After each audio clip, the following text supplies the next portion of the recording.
नमस्कार श्रोताओं। आशा है आप सभी प्रसन्न होंगे, खुश होंगे। अभी आपने भगवान शंकर की पूजन अर्चना की, शिवरात्रि मनाई और इसके बाद आगे एक व्रत आ रहा है जो कि हर मास में 2 बार आता है, जिसको एकादशी के नाम से पुकारा जाता है। कृष्ण पक्ष और शुक्ल पक्ष में दोनों एकादशी आती हैं। श्रोताओं, मैं के भारद्वाज माई का मन तालाब चैनल से आपका स्वागत करता हूं। हम आज जो चर्चा करने जा रहे हैं वो फाल्गुन मास के शुक्ल पक्ष की एकादशी के बारे में है। 5 कर्मेंद्रियां और 5 ज्ञानेंद्रियां और एकादशी मन, इनको एकादशी बोलते हैं। जब तीनों ही एक सीध में होते हैं, अर्थात तीनों जो है मन, कर्मेंद्रियां और ज्ञानेंद्रियां जब इकट्ठी होती हैं उसको एकादशी बोलते हैं। अर्थात इस दिन मनन किया जाता है, इंद्रियों को समेटा जाता है और भगवत चिंतन किया जाता है। इसको एकादशी कहते हैं। तो इस फाल्गुन शुक्ल पक्ष की एकादशी इस बार 3 मार्च शुक्रवार को आ रही है।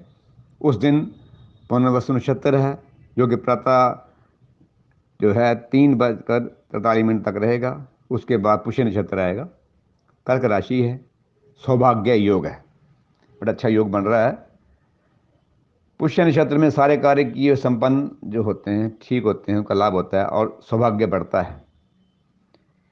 ये एकादशी है, इसके बारे में राजा मानधाता ने, महान पराक्रमी राजा मानधाता हुए, उन्होंने वशिष्ठ जी से ये कथा सुनी थी और भगवान विष्णु से राजा युधिष्ठिर ने पूछी कि प्रभु, ये आमल की एकादशी जो है इस फाल्गुन शुक्ल पक्ष में आती है, उसका क्या महत्व है, उसको कैसे करते हैं, क्या विधि है। तो इस पर भगवान श्री कृष्ण ने कहा कि युधिष्ठिर, ये कथा जो है ये वशिष्ठ जी ने मानधाता ऋषि को बताई थी। तो इस मास में ये एकादशी आती है, इसका बड़ा भारी महत्व है, क्योंकि ये नाना प्रकार के पापों को नाश करने वाली है। प्राणियों की जो प्रवृत्ति है वो धर्म कर्म में लगती है, तो इसमें मौसम भी अच्छा होता है, ध्यान से आदमी आचरण कर सकता है। तो ये युधिष्ठिर, ये कथा जो मैं बताने जा रहा हूँ ये बड़ी दुर्लभ है। राजा मानधाता ने वशिष्ठ जी से पूछा और वशिष्ठ ने बड़े विस्तार से बताया कि हे राजन, एक बार भगवान श्री कृष्ण ने धरती पर थूका, उनके थूकने पर उनके मुख से चंद्रमा के समान कांतिमान एक बिंदु पैदा हुआ और ये पृथ्वी पर गिरा। गिरने से आंवल की पैदा हुई, रखा आंवला पैदा हुआ, जो सभी वृक्षों से भिन्न था, आदि भूत ये कहलाया। इसी समय ब्रह्मा जी की उत्पत्ति हुई। भगवान ने उत्पत्ति की, उन्होंने, ब्रह्मा जी ने देवता, दानव, गंधर्व, यक्ष, राक्षस, नाग तथा निर्मल अंतःकरण वाले महर्षियों की में ब्रह्मा जी से उत्पन्न किया। सभी देवता व ऋषि वहाँ आए। विष्णु प्रिय अम्ल की का ये वृक्ष है। सभी हैरान हुए, विस्मित हुए, देखने लगे कि ऐसा वृक्ष पहले हमने नहीं देखा। तो उनका ये मनोभाव जान के आकाशवाणी हुई कि ये सर्वश्रेष्ठ वृक्ष आम्लकी का है, जो भगवान विष्णु को प्रिय है। इसके स्मरण से गोदान का स्पर्श से दूना फल मिलता है, भक्षण से अर्थात खाने से तिगुना फल प्राप्त होता है। ये सब पापों को नष्ट करने वाला वृक्ष है। इसकी वर्णन किया गया है कि वृक्ष में क्या है। मूल में विष्णु वास है, मध्य में ब्रह्मा जी का, कंधों में भगवान रुद्र, शाखाओं में मुनि, टहनियों में देवता, पत्तों में वसु, फूलों में मरुगण तथा फलों में समस्त प्रजापति भगवान विष्णु के भक्तों के लिए परम पूज्य है। ऋषियों को आकाशवाणी में बताया गया कि मैं सनातन विष्णु हूँ। ये सुन सभी भगवान की स्तुति करने लगे, उनको नमस्कार किया। तो श्रोताओं, इसकी श्रुति क्या है, विधि कैसी है। वृक्ष के पास जारात्रि को जागरण किया जाता है। मनुष्य सब प्रकार से पापन छूटता है। 10वीं को रात्रि को दांत साफ कर कर संकल्प करना पड़ता है कि निराहार, हे प्रभु मुझे शक्ति दे ताकि मैं निराहार रह सकूं, रात्रि को मैं जागरण कर सकूं, भगवान के प्रति समर्पित हूँ, पतित, चोर, पखंडी, दुराचारी व निंदा करने वाले व्यक्तियों से दूर रहें, जो ब्राह्मण विद्वानों से बहस करने हैं उनसे भी दूर रहें, मन को वश में कर नदी, तालाब, कुएं में स्नान करें, तीर्थों का आवाहन करें, मिट्टी का सेवन करें अर्थात मिट्टी से नहाएं, साबुन इत्यादि ना लगाएं। और अगर नज़दीक समुद्र अर्थात सुंदर नदियाँ, पावन नदियाँ ना हो तो घर में ही जल में गंगा, यमुना, सरस्वती का आवाहन करें, गंगा जल में जल डालें, उससे स्नान करें। और परशुराम जो भगवान के अवतार हैं उनकी मूर्ति अपनी शक्ति मुताबिक स्वर्ण की एक मासा या 2 मासा बताएं, या अन्य धातु की मूर्ति बनाकर पूजन अर्चन करें। बाद में हवन करें, वृक्ष के पास सफाई करें, लीपें पोतें अर्थात शुद्ध वातावरण वहाँ तैयार करें।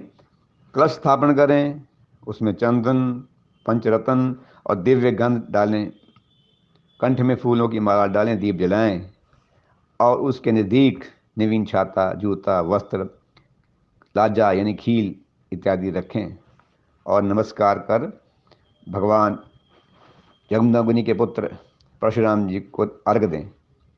रात्रि भर जागरण करें, भगवान का स्मरण करें, कीर्तन करें।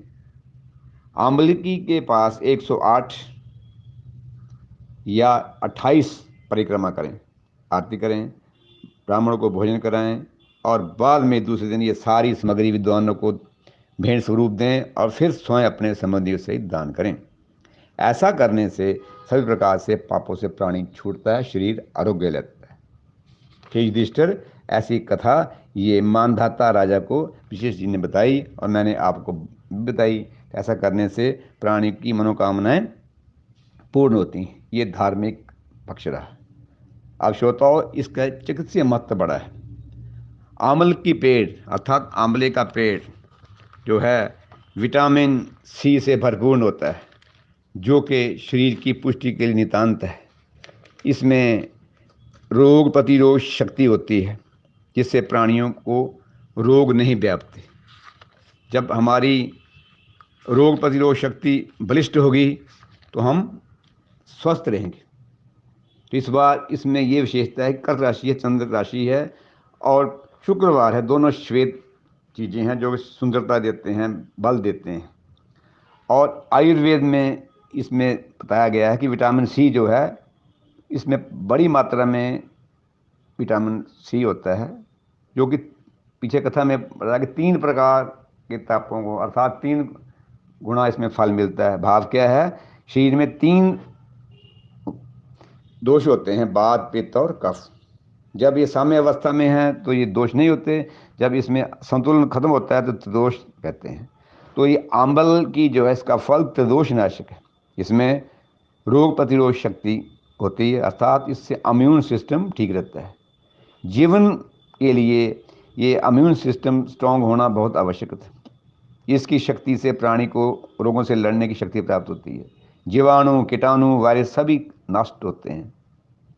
कोरोना काल में श्रोताओं, आपको मालूम है कि चिकित्सा लोग, डॉक्टर लोग हमेशा उसमें विटामिन सी लेने का कहते थे, जो कि हमारे धर्मशास्त्र में मनुष्यों ने ये आदि काल से बता दिया है, किससे, कथा के माध्यम से।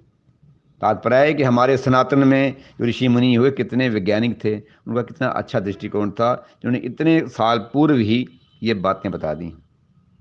इससे होता क्या है, इसमें टैनिक एक और गैलिक एसिड होता है, जो कि गर्म होने से भी नष्ट नहीं होता। वैसे और विटामिन गर्म होने से नष्ट होते हैं, लेकिन आंवले में ये गुण है कि ये गर्म होने पर भी ये एसिड गर्म नहीं होता, जो कि शरीर के लिए पुष्टिकारक होता है। इससे संग्रहणी, अतिसार, प्रतिशाय, अर्श, कामला इत्यादि नष्ट होते हैं। तो इसलिए हमारे शास्त्रों में ये एकादशी का महत्व में, इस एकादशी का विशेष महत्व इसीलिए कहा है कि रोग प्रतिरोग शक्ति होती है प्राणी जीवन के लिए, ये जो उचित है। क्योंकि जब धर्म की रचना हुई तो उसमें ये वाक्य है, शरीरो परमो धर्मा, शरीर की रक्षा करना परम धर्म होता है। तो उसके लिए हमारे मुनिशियों ने ये कथाओं के माध्यम से ये बताया। और जो हम रात्रि को जागरण करते हैं उससे इम्यून सिस्टम स्ट्रॉन्ग होता है। व्रत करते हैं, हमारा जो पाचन संस्थान है वो ठीक होता है, आराम मिलता है। इसलिए श्रोताओं, धार्मिक दृष्टि से और ये जितनी दृष्टि से इस व्रत को अवश्य करें और इस लोक में सुखी रहें और अंत में पूर्ण कार्य करके अर्थ धर्म काम मोक्ष को लेकर इस संसार से प्राणी विदा होता है। इसलिए इस एकादशी का महत्व बढ़ जाता है। और एकादशी मैया की जय। नमस्कार, धन्यवाद।